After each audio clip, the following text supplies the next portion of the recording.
বিশ্বনবী একবার আসরের নামাজের সেজদা লম্বা করে দিলেন। সাহাবারা বললেন, নবী নামাজের পরে ধরলেন অসুস্থ হয়ে গেলেন নাকি, অথবা কোরআনের আয়াত সেজদা অবস্থায় নাজিল হয়ে গেল নাকি? আসরের সেজদা তো এত লম্বা করতে কখনো দেখি নাই রে নবী। বিশ্বনবী বললেন, না, অসুস্থ হই নাই, কোরআনের আয়াত নাজিল হয় নাই।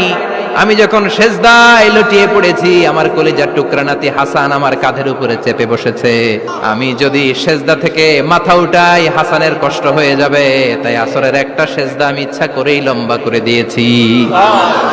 কি নবী ছিল, কি মায়া ছিল নাতিদের সাথে। হাসান হুসাইন বিশ্বনবী, যে নবী হচ্ছে সব নবীদেরও সর্দার, ওই নবীরে ঘোড়া বানায়া, বিশ্বনবীর বাবরি চুল ছিল তো, ওই চুল ধরে এরকম ঘোড়া ঘোড়া খেলত। বিশ্বনবীর কাঁধে বসে বিশ্বনবীর বাবরি চুল টেনে টেনে কয়, এটা আমার ঘোড়া।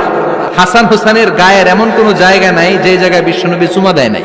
আর বলতেন, রাইহানা চাইনি ফিদ দুনিয়া, হাসান আর হুসাইন হলো আমার দুনিয়ার সুগন্ধি। সাইয়্যিদা শাবাবি আহলিল জান্নাহ, জান্নাতীরা আপনারা যারা জান্নাতে যাবেন, আপনাদের সামনে দুইটা পতাকা থাকবে, একটা থাকবে হাসানের হাতে আর একটা হুসাইনের হাতে।